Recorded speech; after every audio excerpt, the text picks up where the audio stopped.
Now, about 10 years ago, the trendy subject was genetics, wasn't it? Everyone was talking about genetics. Last few years, it's been neuroscience. What it is now, I don't know.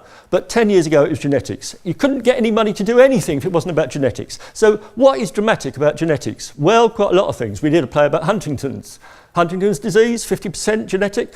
That was a bit tough because we had 14-year-old kids doing it.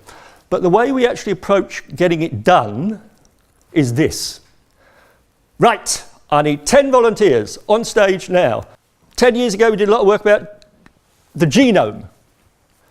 Your DNA information, which now can be read for very little money, very quickly, and the government want all babies, well, the government used to want all babies to have their genome read at birth. And I think it will come, ladies and gentlemen. But we'll see. Now, you are a bunch of human beings, can we say that? Now, this is called line of approval. This game, you've probably played it. That chair there means I agree. Got it? This chair here means I disagree. If you I'm going to make some statements. And if you totally agree with what I say, I always get this confused now. That's agree, isn't it? Yeah. If you totally agree with what I say, you go and stand as close to that chair as you can. Yes? If you disagree with what I say, you come and stand at this chair. If you're not so sure, then anywhere in between, across the stage, this is a stage, across the stage, that's where you go. Right in the middle is I don't know. Semi-agree. Got it? Right, so we're talking about genetic information. Let's say that we live in a world where your genetic information has been read, your DNA is known, and therefore we know certain things that you are predisposed to, certain things that you might actually have a 50% chance of getting, etc., etc., etc. So, my genetic information should be available to my own GP. Agree? Disagree. My genetic information should be available to my own GP.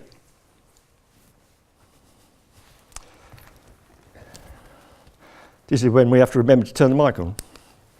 So, sir, you don't seem very sure. I'm staying where I am. Does that mean you don't have an opinion? It means that I think I'm roughly where I should be. Okay. There's always one. But most of you have gone fairly close to agreeing that your GP should have access to your DNA. Yes? Because it will help your medical condition, presumably. Right. My DNA information should be available to the health service in general, as long as we've still got one.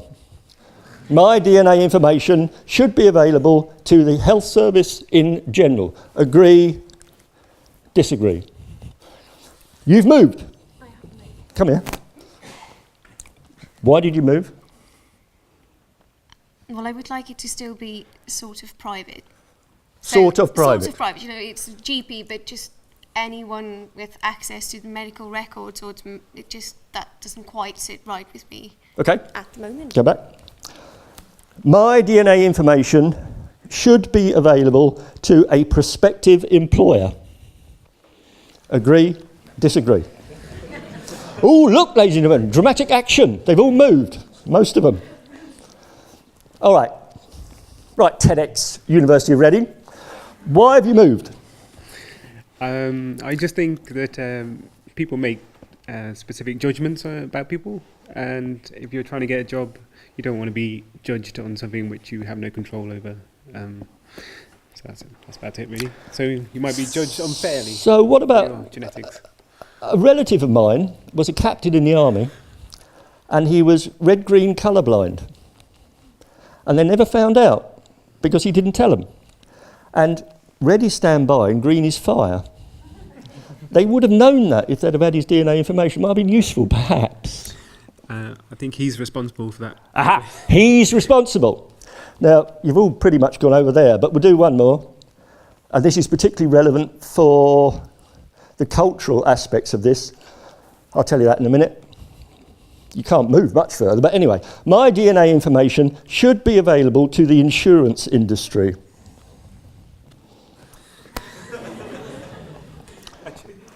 Oh, radical.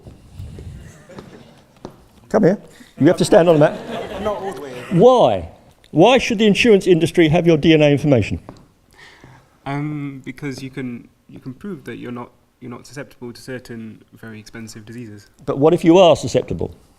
Well, maybe they don't have to have access. It's not compulsory. Right. You can volunteer it. Now, all right. Why are you there? Because I don't really think that it's something that should be made money out of, because essentially the insurance companies are just going to charge you more if you have... Oh, sorry. They're just going to charge you more if you're more susceptible to something. Exactly. Now, it used to be the case, ladies and gentlemen, I'm not sure if it is still... Ladies and gentlemen, I'm sorry, I'm telling it to Bruce Forsyth. It used to be the case that if you took an HIV test, you could not have life insurance unless you revealed the result of your HIV test. If you did not, the life insurance was null and void. And that ran to about I don't know how long it ran, but it might still be the case. I believe there is an agreement now that if you haven't had your DNA read, well, obviously you don't have to tell the life insurer.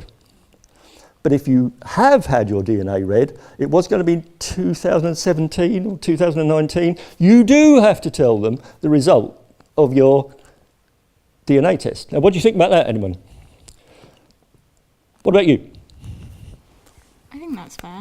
You think it's fair what? That I would have to tell my insurer. Just like if you have a pre-existing condition, you have to tell them already. And what about you? I don't really agree with the fact that if you have a pre-existing condition, you should have to tell them when you go on holiday, because then they're just going to charge you more. So I think that's exploiting something that you can't really help. So what would you say to her?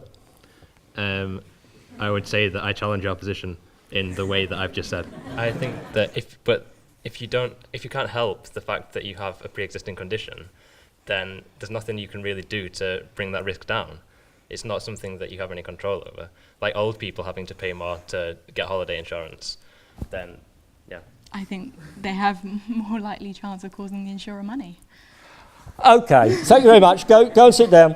Thank you guys. Now, what...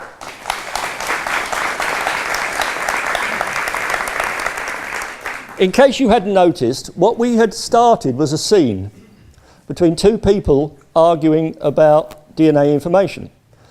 Now, let's say they were brother and sister, not sure if they were inheriting something very trendy at the moment, mitochondrial X factor, not that X factor, diseases. So with a writer, you then pick up those opinions, and if you're any good, and luckily we work with very good writers, you start saying, well, who might these people be and why are they disagreeing about this subject? There's a big research project in India trying to prove that the caste system is genetically based. Now, it is certainly racially based, Aryan versus Dravidian, but that's not the same thing as saying the four strata of Brahmin can be genetically differentiated. So that's when stuff gets really interesting. We did a play about the Ganga, the Ganges, and why is it sacred? And the BJP say it's sacred because it is the Saraswati, the Hindu belief that it's a sacred river as well as a real river. And more than one politician, they were doing bacteriophage research. We did a play about this, and they said, this proves the Ganga is sacred, this proves Hinduism is correct, because you have found bacteriophage in the river. So that's why we do shows about medicine. And I've done 18 minutes, so I'm going to finish now. On money, Padme Hum.